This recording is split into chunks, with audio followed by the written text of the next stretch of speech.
Assalamualaikum warahmatullahi wabarakatuh. Saya Broto Sugianto, calon guru penggerak Angkatan 10 dari Kabupaten Wonogiri, SMP Negeri 1 Jatisrono.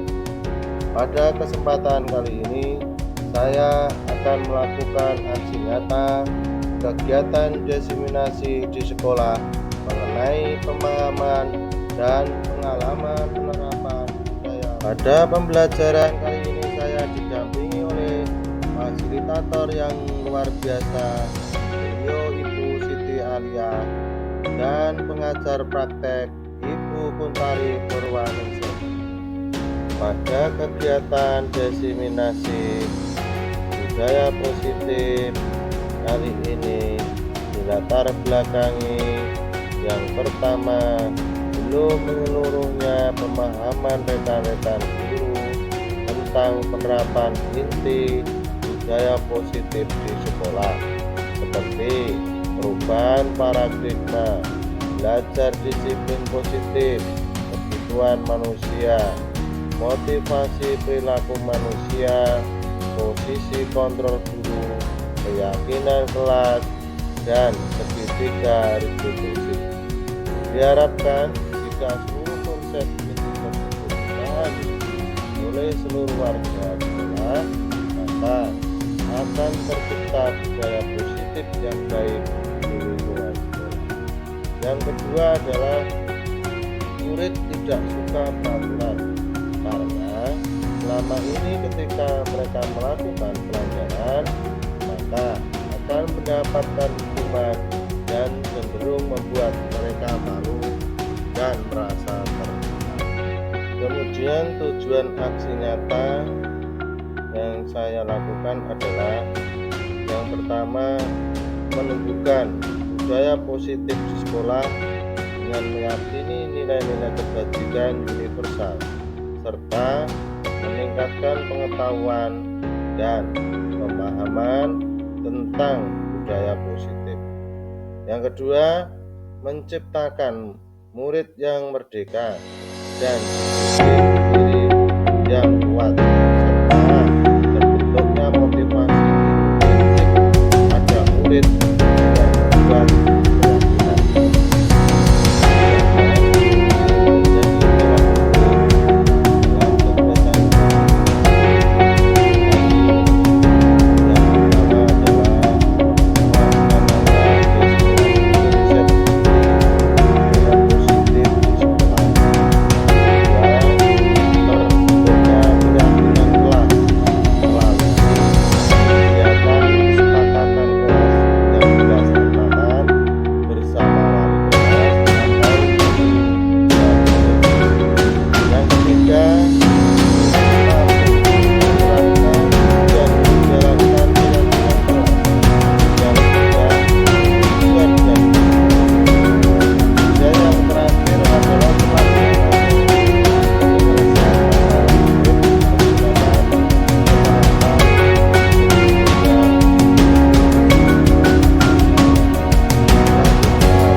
Assalamualaikum warahmatullahi wabarakatuh.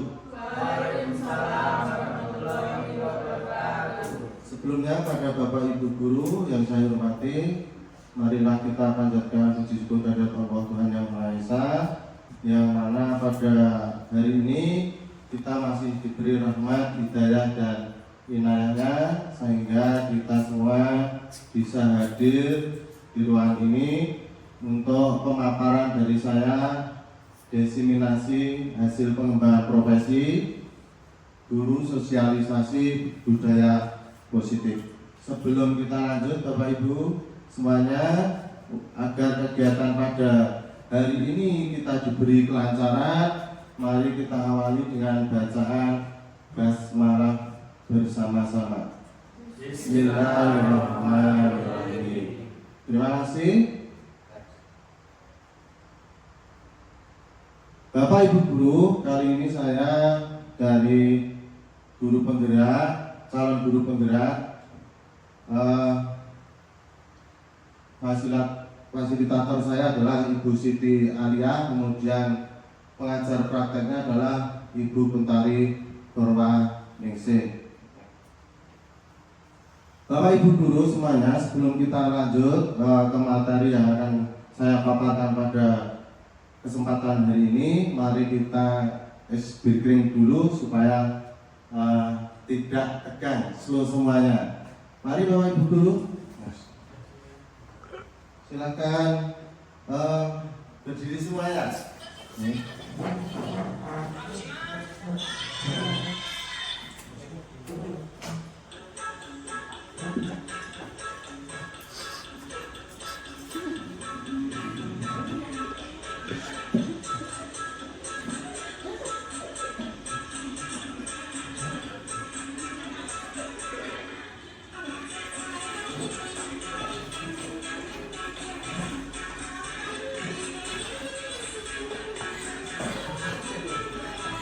Sambil senyum tidak apa-apa.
Terima kasih Ibu, Bapak-bapak semuanya ya. Untuk kita lanjutkan. Semangat, harus semangat. Oke, kalau kita semangat kita lanjut ya. Tadi kita awalnya sudah kita kasih judul tentang budaya positif. Nah, untuk kali ini perkenankan saya untuk memaparkan terkait dengan budaya positif. Bapak Ibu semuanya, budaya positif di sekolah merupakan pembentukan karakter bagi peserta didik yang nantinya dapat menjadi pembiasaan-pembiasaan positif bagi peserta didik. Contoh dari budaya positif yang ada di sekolah adalah senyum, sapa, salam, kemudian membuang sampah di tempatnya, kemudian berdoa ketika memulai maupun mengakhiri daripada pelajaran atau melakukan kegiatan-kegiatan aktivitas yang lain. Kemudian ada namanya toleransi, kemudian bertanggung jawab, menjaga kelestarian lingkungan sekolah, sopan santun, disiplin terhadap peraturan dan tata tertib. Nah itu Bapak Ibu di sekolah mungkin sudah kita laksanakan terkait dengan pembiasaan positif itu ya, termasuk pada Jumat bersih dan sebagainya. Kemudian ada kegiatan-kegiatan lain yang terkait dengan kegiatan-kegiatan yang positif yang kita lakukan di sekolah. Selanjutnya Bapak Ibu, perubahan paradigma stimulus respon. Jika kita mau melakukan perubahan yang positif, maka mulailah dari diri sendiri. Karena apa? Kita khususnya seorang pendidik harus menjadi namanya teladan bagi peserta didik kita. Nah, pendidik harus dapat menciptakan suasana kelas yang nyaman, kondusif, indah, bersih dan menyenangkan, sehingga peserta didik merasa nyaman untuk melakukan pelajaran atau pembelajaran serta dapat mengembangkan potensi sesuai bakat dan minatnya. Bapak Ibu, kalau kita mengingat dari filosofis Ki Hajar Dewantara ya, yang Nadya Mangunkarso, Tutur Handayani itu bahwa seorang guru harus memberi contoh atau suri teladan kepada anak didiknya, sehingga apa yang kita lakukan pasti akan dicontoh oleh siswa atau peserta didik. Walaupun penuh dengan godaan, kalau kita memegang teguh apa yang menjadi keyakinan kita, akan kita tetap dipertahankan. Demikian juga budaya positif akan bisa dilakukan kalau seorang guru bisa konsisten memberikan contoh positif kepada murid dan lingkungan sekolah. Nah, bisa kita tarik kesimpulan ya. Tadi sudah saya sampaikan bahwasanya kita menjadi seorang pendidik, kita harus menjadi suri teladan yang baik. Kita harus bisa menyertakan di dalam kelas yang nyaman, kondusif, sehingga anak-anak akan termotivasi untuk belajar yang lebih baik. Selanjutnya adalah disiplin positif. Bapak Ibu, terkait dengan disiplin positif adalah merupakan unsur utama dalam terwujudnya budaya positif yang kita cita-citakan di sekolah kita. Disiplin positif merupakan pendekatan mendidik anak untuk mengontrol diri dan membutuhkan kepercayaan diri. Sebelum pelajari modul yang saya pelajari 1.4, itu saya beranggapan bahwa disiplin itu sangat erat hubungannya dengan tata tertib atau peraturan dan hukuman. Padahal itu sungguh berbeda ya. Jadi sebelum saya pelajari modul itu saya masih menganggap bahwa disiplin itu hubungannya dengan tata tertib atau peraturan dan hukuman. Karena belajar tentang disiplin positif tidak harus dengan memberi hukuman. Justru itu adalah salah satu alternatif terakhir dan kalau perlu tidak digunakan sama sekali. Bapak Ibu, terkait dengan kedisiplinan itu seharusnya seyogyanya itu tidak memerlukan namanya hukuman. Tapi kalau memang itu masih dipakai, diperkenankan ya itu. Nah, yang selanjutnya adalah kita cenderung menghubungkan kata disiplin dengan ketidaknyamanan. Bapak Ibu, ketika siswa itu melihat tata tertib sekolah, kemudian pasti dia mengasumsikan kalau melanggar tata tertib pasti saya akan dihukum. Nah ini menimbulkan ketidaknyamanan bagi peserta didik yang ada di sekolah. Nah, teori kontrol yang pertama adalah ilusi guru mengontrol murid. Pada dasarnya kita tidak dapat memaksa murid untuk berbuat sesuatu jikalau murid tersebut tidak melakukannya. Walaupun tampaknya guru sedang mengontrol perilaku murid, hal demikian terjadi karena murid sedang mengizinkan dirinya dikontrol. Saat itu bentuk kontrol guru menjadi kebutuhan dasar yang dipilih murid tersebut, teori kontrol menyatakan bahwa semua perilaku memiliki tujuan, bahkan terhadap perilaku yang tidak disukai. Kemudian yang kedua adalah penguatan positif atau bujukan adalah bentuk-bentuk kontrol. Segala usaha untuk mempengaruhi murid agar memulai suatu perilaku tertentu adalah suatu usaha untuk mengontrol murid tersebut dalam jangka waktu tertentu. Kemungkinan murid tersebut akan menyadari dan mencoba untuk menolak bujukan kita, atau bisa jadi murid tersebut menjadi tergantung pada pendapat sang guru untuk berusaha. Kemudian yang selanjutnya, ilusi yang ketiga adalah bahwa kritik dan membuat orang merasa bersalah dapat menguatkan karakter. Menggunakan kritik dan rasa bersalah untuk mengontrol murid menuju pada identitas gagal. Mereka belajar untuk merasa buruk tentang diri mereka. Mereka mengembangkan dialog diri yang negatif. Kadang-kala sulit bagi guru untuk mengidentifikasi bahwa mereka sedang melakukan perilaku ini, karena seringkali guru cukup menggunakan suara halus untuk menyampaikan pesan negatif. Kemudian ilusi yang keempat adalah ilusi bahwa orang dewasa memiliki hak untuk memaksa. Banyak orang dewasa yang percaya bahwa mereka memiliki tanggung jawab untuk membuat murid-murid membuat hal-hal tertentu.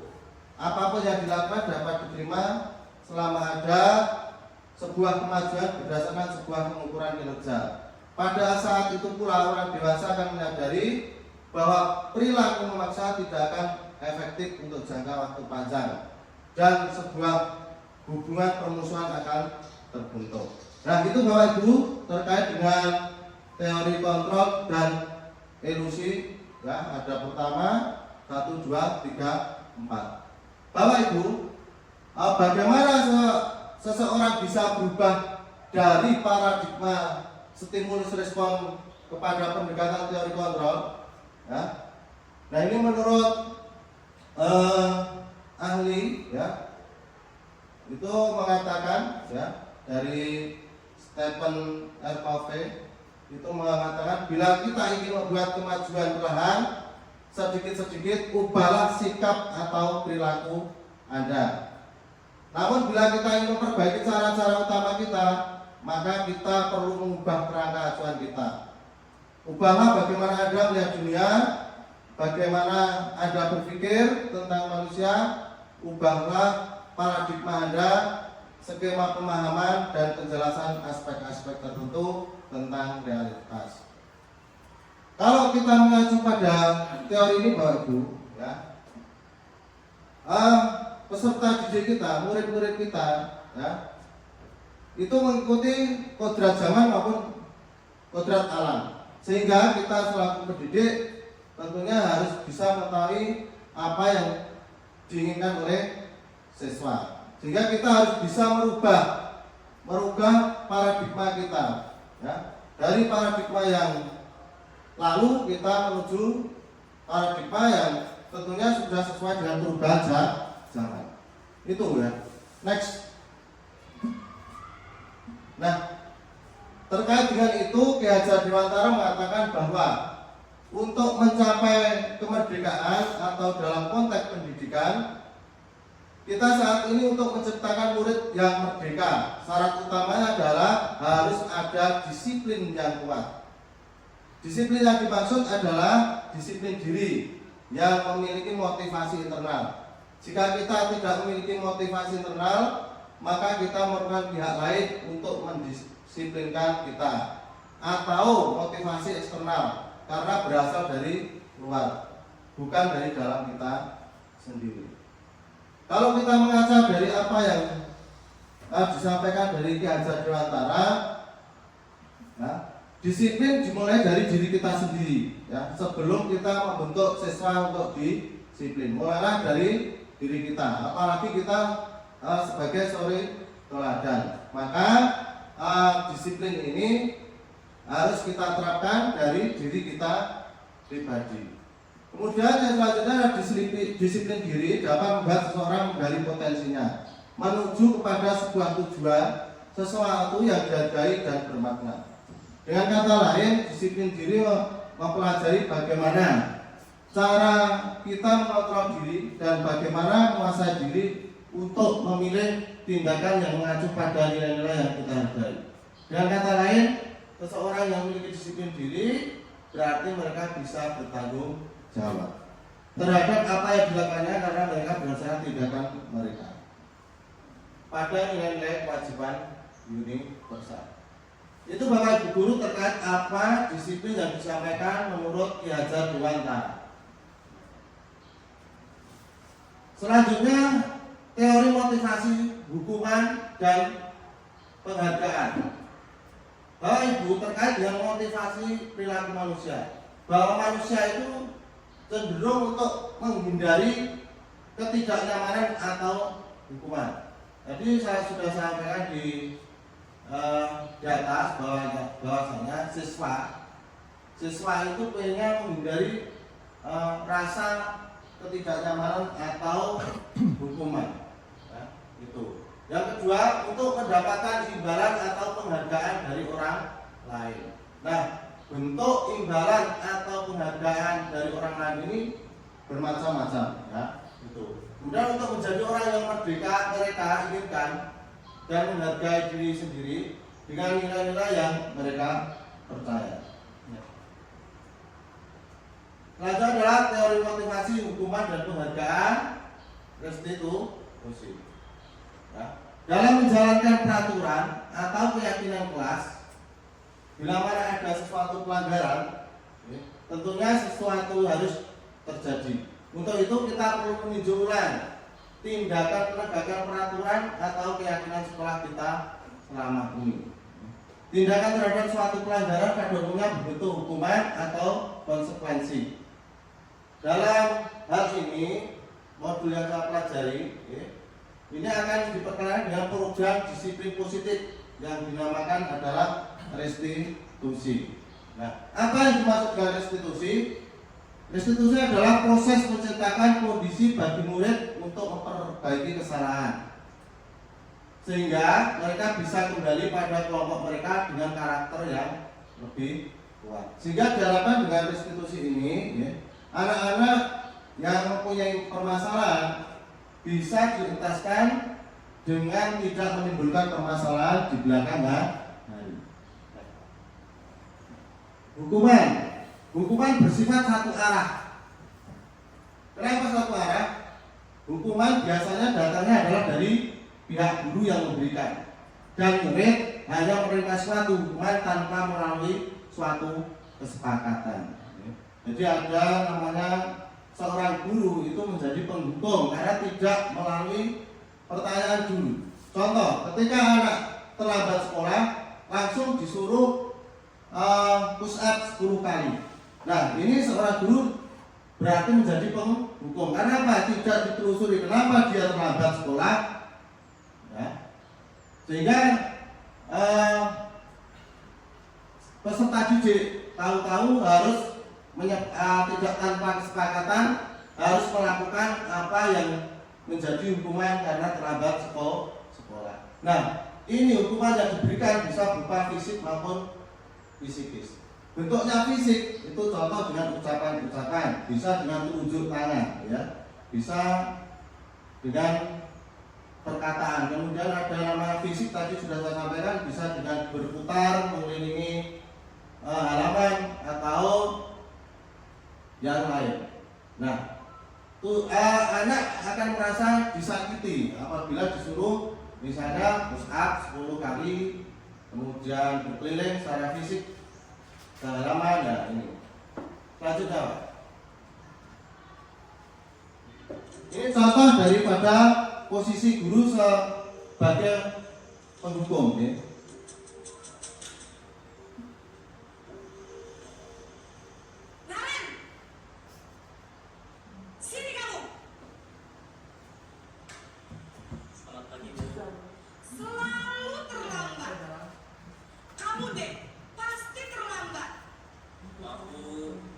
Saya Alasan kamu apa lagi? Kapan sih kamu tidak terlambat? Malas sekali ya kamu jadi anak. Saya Dasar pemalas. Gak kapok-kapok sih kamu. Sudah berapa kali terlambat? Sana, kamu keliling lapangan basket 2 kali. kenapa saya harus keliling lapangan basket, Bu? Kenapa? Kamu melawan ibu? Berani-beraninya jawab. Sudah terlambat, masih berani jawab pula. Sekarang, keliling lapangan basket 5 kali sekalian. Biar kapok. Cepat. Pergi sana ke lapangan basket. Jadi ini yang Bapak Ibu gambaran terkait guru menjadi penghukum bagi peserta didik. Ya.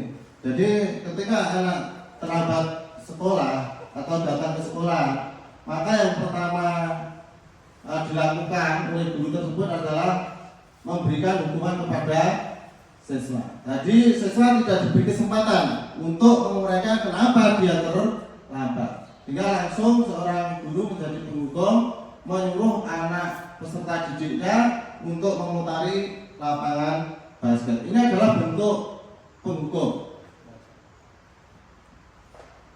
Nah, yang selanjutnya adalah dihukum oleh penghargaan. Saat kita berulang kali menjanjikan hadiah kepada anak-anak agar berperilaku bertanggung jawab, atau kepada seorang murid agar mempelajari sesuatu yang baru, atau kepada seorang karyawan agar melakukan pekerjaan yang berkualitas, kita sedang berasumsi mereka tidak dapat melakukannya atau mereka tidak akan memilih untuk melakukannya. Ini menurut Alfi. Jadi Bapak Ibu, dihukum oleh penghargaan itu ternyata masih banyak yang dilakukan oleh Bapak Ibu guru di dalam kelas. Contoh dihukum secara penghargaan itu apa loh? Nah, dihukum secara penghargaan misal ketika anak bisa menyelesaikan tugasnya, maka ada namanya seorang guru memberikan hadiah. Hadiah itu bentuknya apa? Bisa dikasih uang. Nah, ini namanya bisa diartikan memberikan hukuman secara penghargaan. Nah, ini jadi terkait dihukum oleh penghargaan itu ada pengaruh jangka pendek dan jangka panjang dari pemberi penghargaan tersebut. Yang pertama, penghargaan efektif. Ya. Penghargaan efektif jika kita menginginkan seseorang melakukan sesuatu yang kita inginkan dalam jangka waktu yang pendek. Kemudian yang kedua, jika kita menggunakan penghargaan lagi dan lagi, maka orang tersebut akan bergantung pada penghargaan yang diberikan serta kehilangan motivasi dari dalam. Kok bisa dikatakan dari dalam? Tidak muncul motivasi itu dari dalam karena motivasinya ingin mendapatkan penghargaan dari yang memberi penghargaan. Ya, bisa kita contohkan ketika seorang guru agama memberikan tugas untuk beribadah di musola atau menjalankan sholat. Kemudian kalau mau, dia akan diberi reward, hadiah atau nilai. Nah, ini anak ini tidak muncul karena keikhlasan atau tidak muncul dari hati nuraninya, tapi muncul karena akan mendapat penghargaan dari bapak ibu guru, yaitu dengan nilai. Nah, ini tidak menimbulkan kesadaran bagi siswa karena mendapatkan iming-iming hubungan penghargaan. Yang ketiga, jika kita mendapatkan penghargaan untuk melakukan sesuatu yang baik, maka selain kita senantiasa berharap mendapatkan penghargaan tersebut lagi, kita pun menjadi tidak menyadari tindakan baik yang kita lakukan.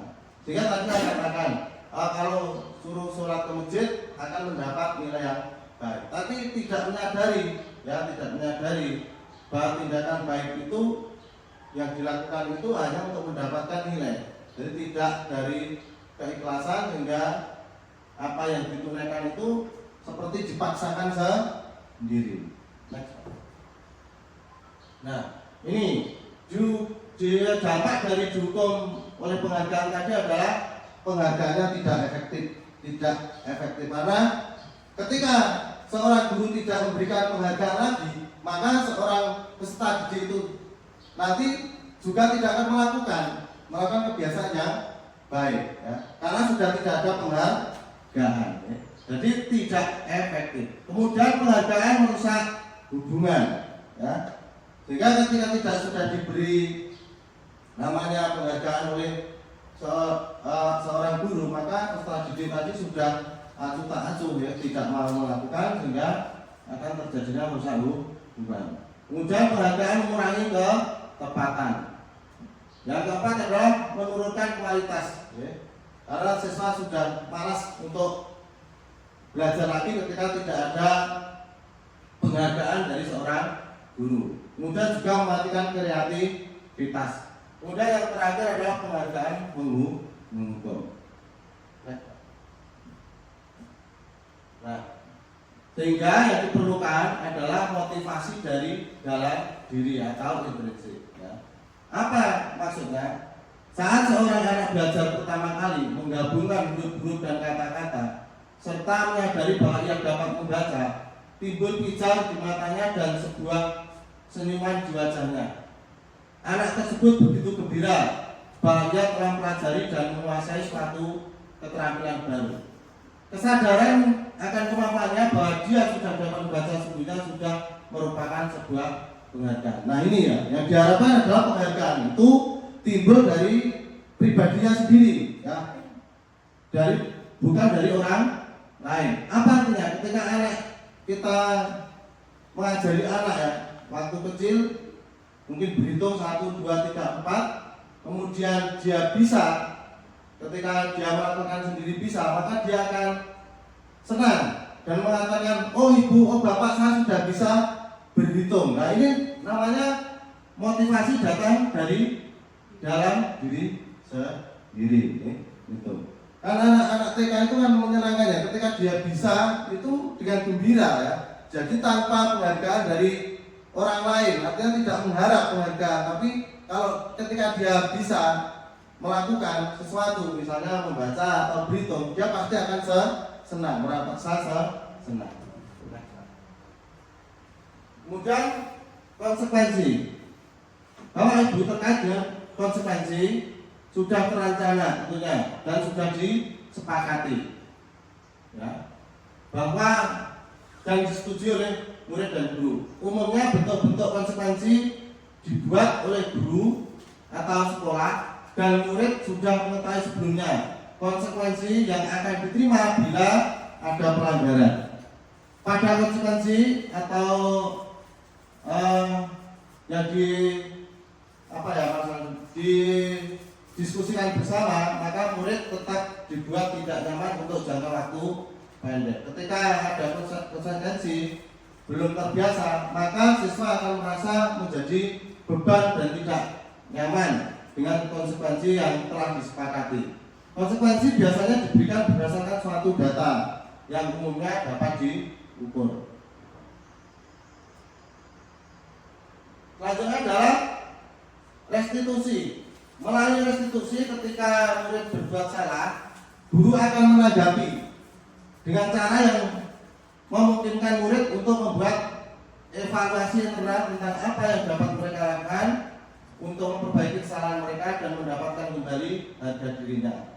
Restitusi tidak hanya menguntungkan korban, tetapi juga menguntungkan orang yang telah berbuat salah. Jadi dengan metode restitusi ini nanti, ya, yang akan kita bahas, maka siswa juga diuntungkan, Bapak Ibu guru yang melalui metode restitusi ini juga akan diuntungkan.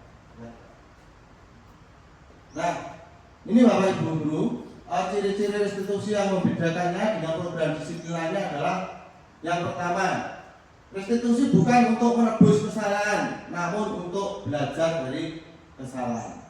Jadi bentuknya di sini adalah penyelesaian sehingga anak akan tidak mengulangi lagi dari kesalahan yang telah diperbuat. Tapi ketika hukuman itu kadang-kali akan diulangi lagi terus. Dan dengan restitusi ini anak akan merasa bersalah dan tidak akan mengulangi apa yang dilakukan. Kemudian yang selanjutnya restitusi memperbaiki hubungan. Hubungan dengan siapa?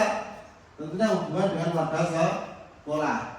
Kemudian restitusi adalah tawaran, bukan paksaan. Jadi nanti ada tawaran, ya, sehingga akan timbul konsekuensi. Ketika melakukan kesalahan, tawarannya apa? Ya, itu sesuai yang disepakati bersama. Itu. Kemudian restitusi menuntut untuk melihat ke dalam diri. Dan selanjutnya adalah restitusi mencari kebutuhan dasar yang mendasari tindakan. Restitusi fokus pada karakter, bukan tindakan. Jadi intinya bahwa restitusi ini adalah membentuk karakter anak, sehingga yang perilaku yang sebelumnya mungkin bisa berubah dengan cara kita menggunakan metode restitusi. Restitusi menguatkan restitusi fokus pada solusi, jadi memecahkan masalah yang dihadapi oleh siswa. Ketika anak mempunyai masalah tadi terlambat misalnya, ya, seorang guru mungkin menghukum, tapi dengan metode restitusi ini akan dicari permasalahannya. Kenapa anak terlambat? Ya, karena mungkin saja anak masih membantu orang tuanya di rumah sehingga menimbulkan keterlambatan. Nah ini nanti akan dicari permasalahannya, akar masalahnya, sehingga anak tidak akan mengulangi kembali datang sekolah dan terlambat, ya, tanpa paksaan, sehingga anak menyadari dengan sendirinya. Kemudian restitusi mengembalikan murid yang berbuat salah pada kelompoknya. Pada kelompok siapa? Kelompok tentunya yang tidak mempunyai masalah atau selalu melakukan tindakan yang tidak disiplin sesuai dengan aturan dan tata tertib sekolah. Yang ketiga adalah keyakinan kelas. Jadi ada namanya kesepakatan bersama-sama yang kita lakukan di dalam kelas, yaitu keyakinan kelas. Salah satu disiplin positif yang bisa kita terapkan dalam membangun budaya positif di sekolah. Dengan adanya keyakinan kelas, di setiap kelas diharapkan dapat mewujudkan tujuan pendidikan yang berorientasi pada profil pelajar Pancasila. Keyakinan kelas harus berisi nilai-nilai kebajikan yang dinilai dan dilaksanakan oleh warga kelas. Bapak Ibu semuanya, tentunya di dalam kelas semua sudah ada namanya keyakinan kelas. Keyakinan kelas dibuat secara bersama-sama oleh siswa dan Bapak Ibu guru. Ya. Banyak sekali apa saja keyakinan kelas, nanti akan kita bahas selanjutnya. Tahap menciptakan program kebajikan. Ya. Yang pertama adalah lihat daftar kebajikan yang telah disusun secara bersama. Yang kedua, tentukan nilai-nilai kebajikan yang ingin dijadikan perhatian utama di sekolah atau di kelas. Kemudian sempurnakan beberapa daftar nilai kebajikan yang utama. Buatlah poster atau muat di media tentang keyakinan sekolah. Jadi Bapak Ibu, keyakinan yang telah kita buat bersama bisa kita wujudkan di dalam kelas, mungkin bisa poster atau tulisan yang ditempel di dalam kelas. Sehingga ketika anak itu melakukan kesalahan, tentunya akan menengok kembali keyakinan yang telah dibuat. Ketika anak misalnya datang terlambat, maka ada kesepakatan bersama yang diwujudkan dalam keyakinan kelas. Ketika anak tidak mengerjakan tugas, tentunya ada konsekuensi yang harus dilakukan atau yang diterima sesuai dengan keyakinan kelas yang telah dibuat.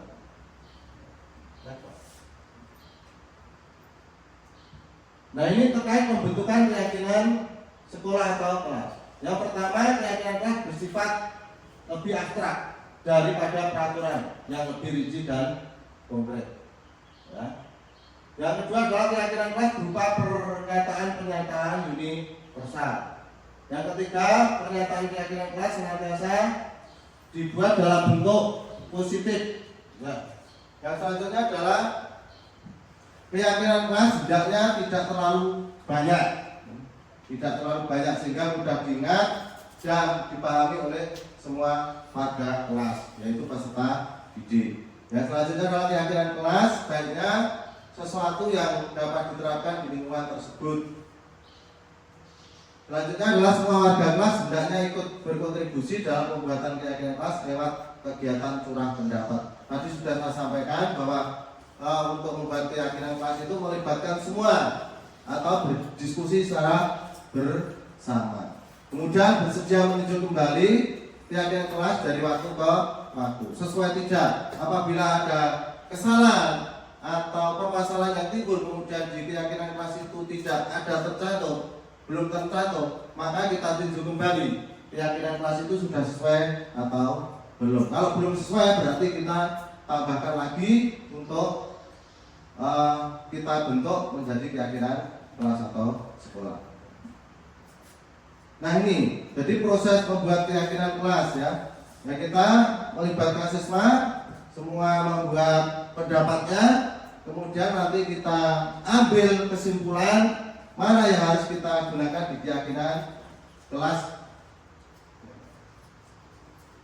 Kalau sudah jadi dari beberapa diskusi tadi dari anak-anak yang diskusi, maka akan kita rumuskan kemudian kita sepakati bersama menjadi keyakinan kelas atau kesepakatan kelas dari hasil diskusi beberapa anak, sehingga akan terwujud keyakinan kelas atau kesepakatan kelas yang nantinya akan menjadi pedoman anak-anak di dalam kelas untuk bertindak.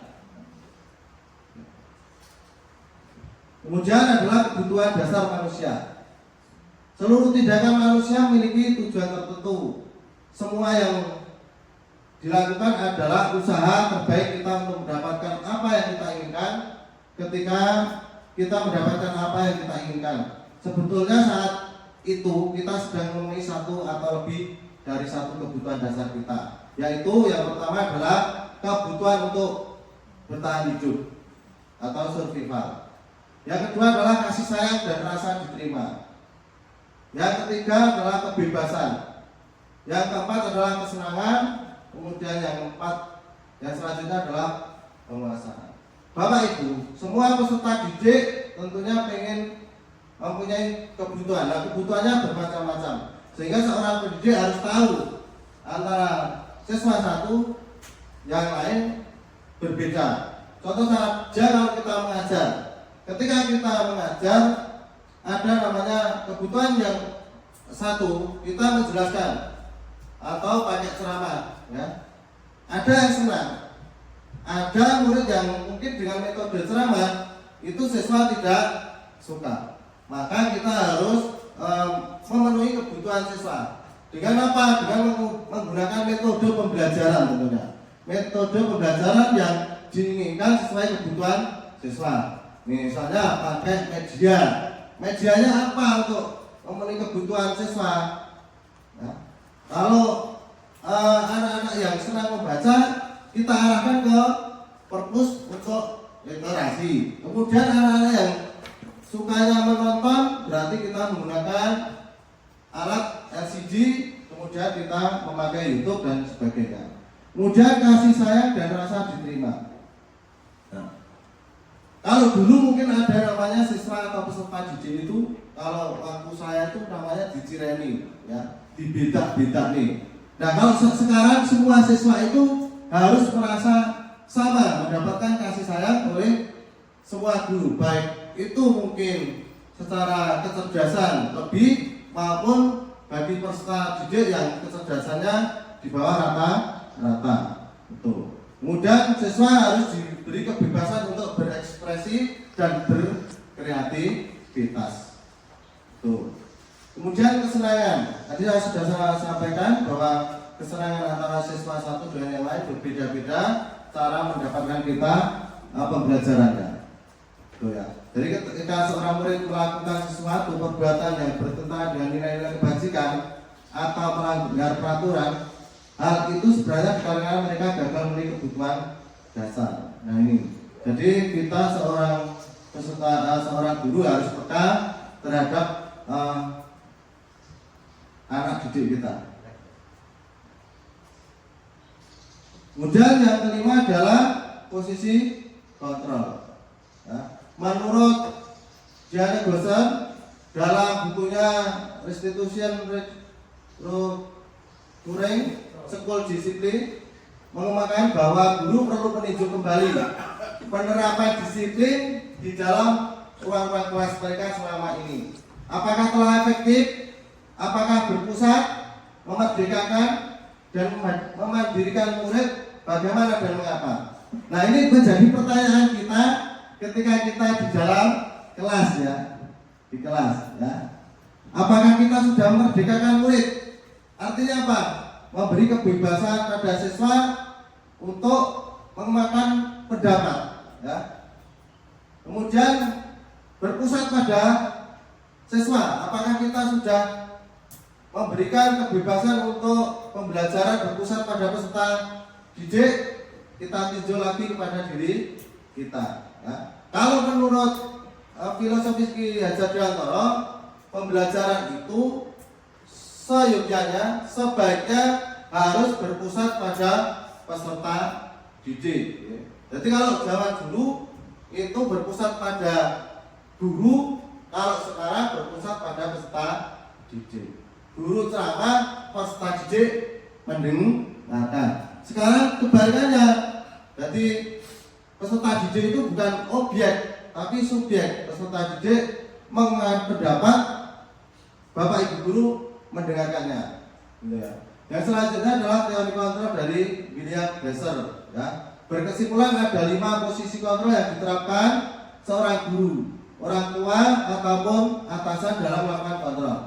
Kelima posisi kontrol tersebut adalah penghukum, pembuat rasa bersalah, teman, pemantau, dan coach atau manager. Ya. Nah ini Ibu, jadi ada 5 ya. Jadi penghukum tadi sudah kita pelajari di depan ya. Jadi seorang guru bisa menjadi penghukum, kemudian bisa membuat merasa bersalah, kemudian bisa menjadi teman, kemudian yang keempat bisa menjadi pemantau, yang terakhir bisa menjadi manajer. Nah ini Bapak Ibu contoh daripada 5 posisi kontrol.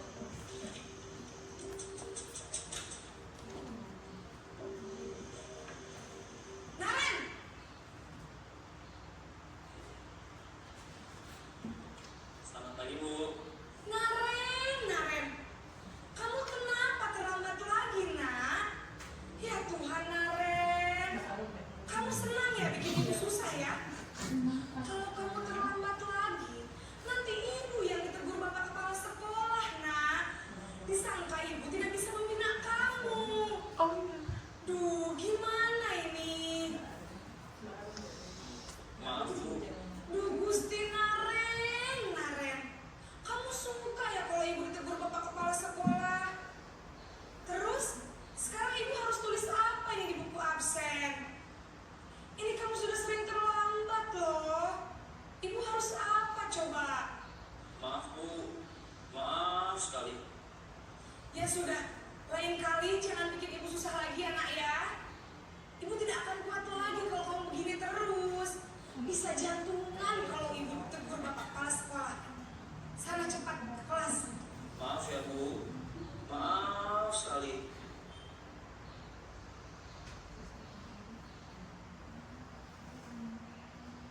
Jadi ini ya Bapak Ibu, jadi yang video yang kedua ini menggambarkan anak terlambat sekolah tanpa hukuman, tapi anak nanti diberi rasa untuk tidak mengulangi kembali. Yang selanjutnya adalah segitiga restitusi. Restitusi adalah proses menciptakan kondisi bagi murid untuk memperbaiki kesalahan mereka, sehingga bisa kembali pada kelompok mereka dengan karakter yang lebih kuat. Sedangkan segitiga restitusi adalah sebuah tahapan untuk memudahkan para guru dan orang tua dalam melakukan proses untuk menyiapkan anaknya untuk melakukan restitusi. Ya, betul. Kemudian langkah-langkah dari restitusi itu apa saja? Yang pertama adalah menstabilkan identitas. Jadi kita semua akan melakukan hal yang terbaik yang bisa kita lakukan. Kemudian yang kedua adalah validasi tindakan yang salah. Semua perilaku memiliki alasan. Ya. Jadi misalnya tadi, kenapa terlambat sekolah? datang sekolah pasti punya alasan, ya. Jadi kita akan divalidasi dulu, ya. Dicari akar masalahnya. Bocah itu mendinot terlambat, apa? Maka kita validkan dulu datanya. Ya. Yang kemudian yang ketiga, kalau sudah divalidkan, maka kita kembalikan keyakinan yang tadi sudah kita buat bersama. Ketika anak terlambat sekolah, keyakinan kelasnya tadi apa, saudara? Diingat-ingat, ya, diingat kembali. Ya, ketika anak melakukan pelanggaran yang tidak sesuai dengan apa menjadi tata tertib sekolah, maka kita kembalikan ke keyakinan kelas. Ditanyakan bagaimana tentang keyakinan kelas yang telah kita sepakati bersama. Bapak Ibu Guru, ini adalah terkaitannya di 3 garis instruksi. Kenapa kamu tidak mengusulkan tugas? Tapi ada manduk Pak, soalnya melanggar protokol sampai jam 12 malam.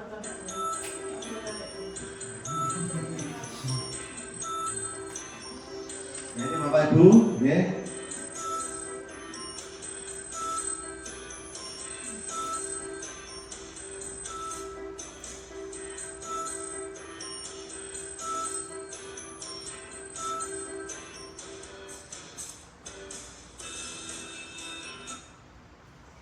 Selamat pagi Pak.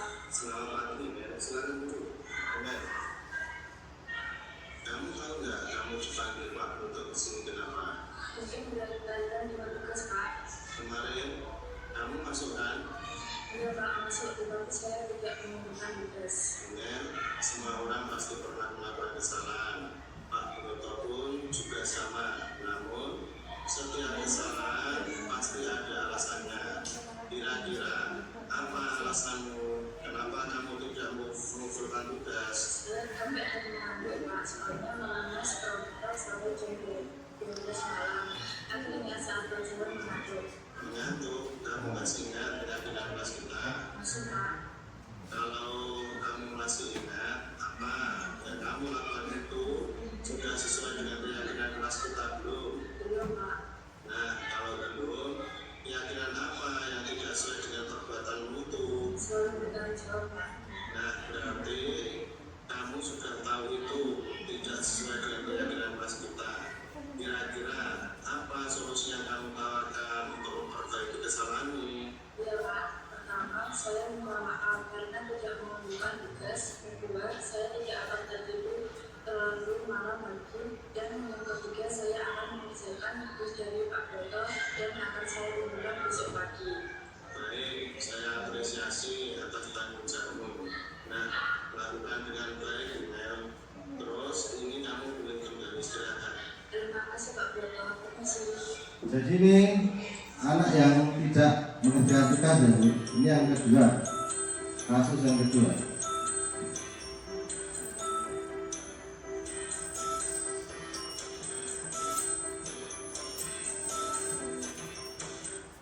Ini sih Pak Broto, selamat pagi. Silakan dulu. Terima kasih Pak. Hari Senin kamu tidak ikut ekstra OSIS ya? Iya Pak, soalnya di Senin kemarin saya buru-buru karena mau belajar dan saya malam Pak. Wah, ini itu yang sangat mengasihkan. Iya Pak. Pak Broto juga mengikuti. Tapi apakah yang kamu lakukan itu sudah sesuai dengan aturan sekolah belum? Iya Pak, soalnya saya tidak mengikuti ekstra dan mau izin. Nah, kita kan punya keyakinan sekolah atau keyakinan kelas. Kira-kira keyakinan sekolah dan keyakinan kelas apa yang tidak sesuai dengan perbuatan itu? Tertib mengikuti kegiatan sekolah Pak. Berarti kamu tahu keyakinan kelas yang sudah kita sepakati ya? Tahu Pak. Nah, selanjutnya kira-kira apa solusi yang terbaik? Mungkin saya bisa meminta izin kepada pembina sesuai dahulu Pak. Selain itu, mungkin ada yang lain? Saya mengikuti ekstra terlebih dahulu, baru mengikuti ekstra. Berarti kamu sudah tahu solusinya ya? Tidak Pak. Berarti kedepannya kamu bisa menerapkan peraturan sekolah kita sesuai dengan keyakinan yang sudah kita buat ya. Baik Pak, insya Allah saya akan memiliki teknik ke depannya. Sekarang silakan kembali ke kelas untuk pelajaran selanjutnya. Ya Pak, terima kasih.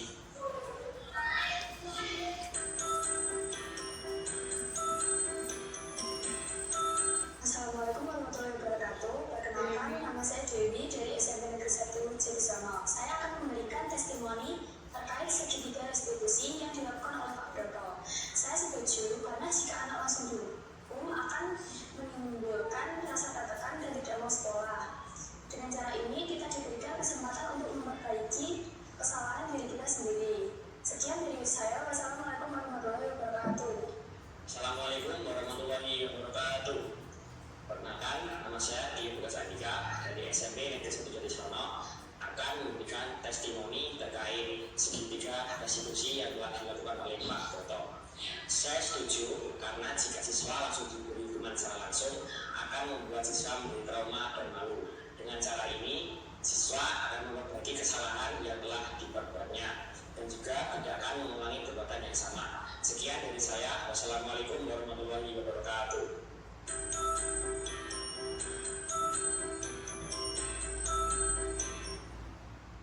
Jadi ini ya Pak Ibu, jadi terkait dengan pemaparan saya, apa yang saya sampaikan terkait dengan 5 posisi kontrol, kemudian segitiga restitusi, keyakinan kelas, dan budaya positif yang ada di sekolah yang Bapak Ibu ampuh.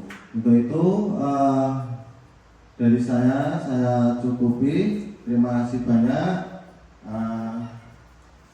Apa yang sudah saya paparkan mungkin bisa jadi acuan untuk pembelajaran di sekolah kita. Dari saya cukupi. Akhirul kalam. Wassalamualaikum warahmatullahi wabarakatuh. Waalaikumsalam warahmatullahi wabarakatuh. Ampunten Ibu.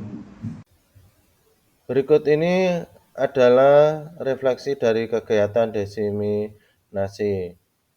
Refleksi yang pertama akan disampaikan oleh beliau Bapak Joshua.